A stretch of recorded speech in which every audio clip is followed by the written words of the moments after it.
Hello, friends and fellow board gamers. Welcome back to Board Games with Rob.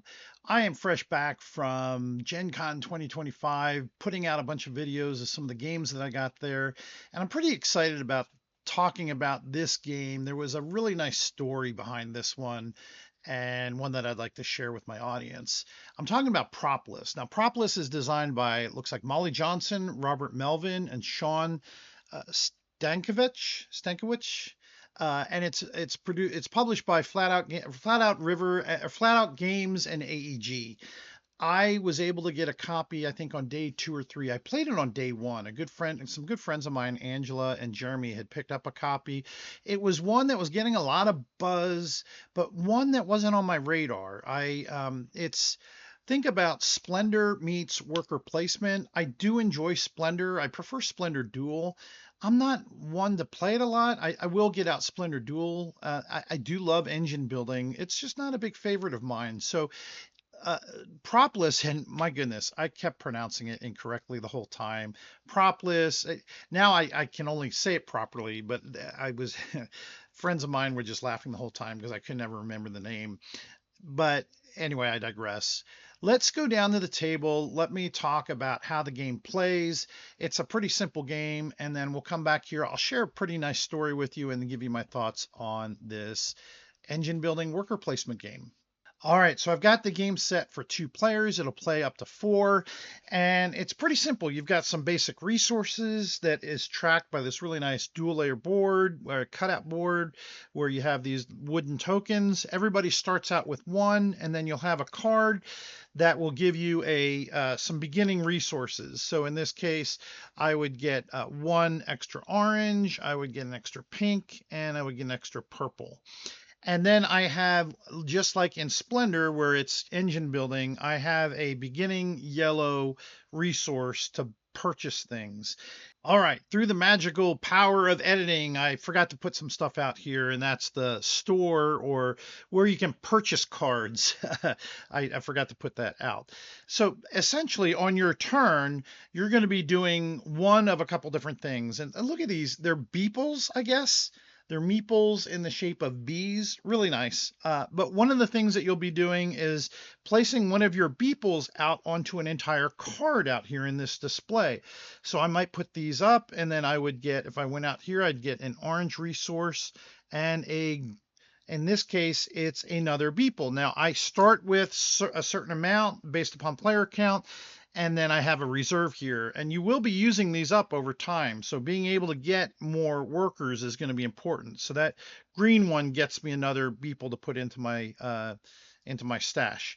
And then it would be the other person's turn. Now, another thing that I can do is fortify. And by that, I would lay these down. It allows you to do the same action of the card again and get those resources. So I'd get another one. It essentially allows you to, not have to pull back and just take that card again that you've gotten and kind of be able to do it twice, but over 2 turns. Another thing you can do is recall. You can recall all of your beeples back to your stash. And then, of course, you can purchase cards. Now, if you notice, the cost of the cards to purchase them are at the bottom. And notice here, you've got 2 Bs that you have to spend. So I'd have to be able to spend 6 of my yellow, 5 of my orange, and spend 2 beeples to be able to purchase this card, and now I've got it. Now, the benefits of the card are in the top left there. In this case, the brown ones say that I can get 3 beeples from my stash, and those brown abilities are one-time abilities, and I'd be able to get 3 beeples and get them into my stash to be able to use. But most of the other cards will give you ongoing benefits to build your engine. If I was to purchase this one, I'd get 2 blue resources. So I would permanently have 2 blue and a yellow resource on top of the ones that I'm gaining over time. So you're essentially you're building an engine, you're purchasing cards, you're going to have queen palaces out here based upon player count. These are one-time purchases that are going to give you victory points, and all of the cards you'll notice will have some sort of a victory point condition. This one here will grant you just a flat out 1 victory point at the end of the game. This card here would score you 1 point for every 2 blue resources you have, and that would include any of the blue resources you have, your permanent resources, plus any unused resources that you have on your board. Now, the Queen Palace will give you a one-time, it's a one-time ability, a one-time card. You can only have one palace, and they usually cost quite a bit, but they give you this X on the banner, and that allows you to be able to merge a lot of these bonuses that you get, end game bonuses, are going to be based upon having certain cards. So for example, this one here will score you 4 points for every set of A, B, C, and D cards that you have. And if you look, all these cards are going to have little letters at the, they're going to have letters at the top. This one I accidentally got in there that this is a Queen's Palace. But what the X allows you to do is add it into, satisfy one of the conditions of that endgame bonus there. So it could be the A with a B, but it's not a one-time only use. You can use that X in another group. So if I'm scoring this one at the end of the game, I can reuse that X. Maybe I need a D. I don't have a D. I could use that X to satisfy that condition. So yes, over the course of the game, you're going to be putting meeples out, or I'm sorry, beeples. Now, the only other symbol that I haven't talked about here that's not self-explanatory, that gray, if I place a beeple there, it allows me to swap one resource to be able to get another. Other than that, all the other cards are going to be fulfilling resources on your resource board. Now, over time, you're going to be filling up these cards, and at any point when you have a complete row filled, then the person that puts the last beeple on to complete that row, they will get a wild resource. It's this gold token, and that counts as a wild resource. They'll get one of those. And then whoever has the majority of the beeples out there, in this case it's blue, they would then get to go up one on their wild resource track. However, if green was the one that triggered that action and they have the majority, they don't get it twice. They would they would just score it the once for having triggered that. And then the last card will then be discarded. These will slide down and you'll draw another card from the deck, and that'll fill in. That way these don't stagnate and you're getting new resource cards placed throughout the game. Also, these cards are two-sided. You can use them as either the resource cards or they are the engine cards that you can purchase throughout the game. And it's as simple as that. Once you have built 10 structures, not including your palace, that will trigger the end of the game. You'll go through your end game scoring conditions, and the person with the most points wins the game. So I talked about a really neat story. After I had played this game, I really wanted to get a copy of it. And so I had gone over to the AEG booth and had mentioned to them, hey, I'm a new content provider. I fell in love with this game. I would really love a copy and purchase it. I wasn't asking for a handout. In order to do a review for it. Well, this was the day before, or this was the day of their big game night. And lo and behold, to me, I've done their big game night. That's where they have hundreds of people. It normally sells out very fast. They have like 2 or 3, typically like 3 games that they demo that evening, and then everybody goes home with some games. It may or may not be the games that they're demoing that night. The one time I did it, the games I got weren't the ones I demoed, and they weren't all that big. But it was a fun night. But it does sell out really quick. Well, this year, one of the games they were demoing was Propolis, and they were giving it out. So they had to have hundreds of copies of this to be able to give out. They were proportioning or allocating the amount that they were selling each day, which is fair to everyone. I get that. So they didn't want to give out a copy, but they said if they had any left, they'd put one aside for me.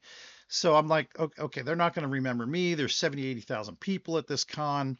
So yeah, that night happened. I came back the next day. I think maybe that was Friday night. And then Saturday morning, I got there and walked up to the booth. I didn't remember who I talked to, but I went over to a guy that was setting up the shelf, and I introduced myself. I said, hey, I talked to somebody, was wondering if you had, and I get interrupted, and there's a woman behind me, and she's like, hey, I know you. And I turn around, you're the one that came by here. I'm like, yeah, that's me. I wanted a copy. And she's like, I saved you a copy.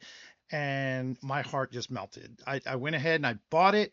It was not given to me. I purchased it full price. But the fact that she had remembered me and knew who I was and wanted to help the channel and was willing to put a copy aside for me. And it was a pretty hot game. It was selling out every day, but they had enough left over after the big game night to be able to sell to other people. And I just felt that was really nice. That was, I'm not used to people being so nice and thoughtful. And AEG is a big company, so that was just very heartfelt. So AEG, thank you so much. I don't remember who it was that did that to me, but if you can find out, she was working the booth at least those 2 days and was so very kind and thoughtful. Anyway, that does not that's not influencing my thoughts on this. This is an 8.5. I really like this. And as I mentioned at the beginning, I'm not typically a engine, well, I do like engine building, but only when it's kind of part of a bigger Euro-y type game. Just a small engine builder like Splendor, it's not my favorite game. I do like Splendor Duel, but Splendor, it's not a game I typically get out. This mashes up Splendor with worker placement and all these resources and beefs it up. And in this tiny little box, I mean, it's just a small little box. Yeah, the artwork, I don't know. I mean, I'm sure it's endearing to some people. It's merging in with the back of my green screen there, but um, it's a particular style that is okay. I do like the presence that the resource cards have out on the board. I'm just not fancy of the Oh, like the building artwork is, I mean, it's okay. I'm sure people like that. I'm not knocking it. It's just not my favorite. But they put a lot of, you can tell there was a lot of time put into it. And the resource quality is fantastic. These beeples are just so cool, really detailed and, really nice quality. I like how they have the cutout resource boards to allow you to put the trackers inside them. Cards are really nice quality. Yeah, this is a fun game to play, easy to teach, doesn't take a whole long time to play, and one that's easy to get to the table. So yes, I always say a solid. It's a very strong 8.5, a game that I really enjoy. So folks, that's Propolis. Thank you very much for tuning in and watching this video. What are some of your favorite engine builder games? Do you like engine builders just for the sake of engine building? Like, do you like where it's the main mechanism? Do you like them when they're more of a Euro-y type game where it's just one part of a grandiose game? What's your favorite engine builder? Have you played Propolis? What are some of your favorite AEG games? Let me know. And have you had any real cool stories from GenCon like what I had that you're willing to share? Engage, let me know. Let me engage back. I'll reply back to anything as soon as I have the time. But folks, thanks for tuning in. Be kind to one another and enjoy gaming. Bye, everybody.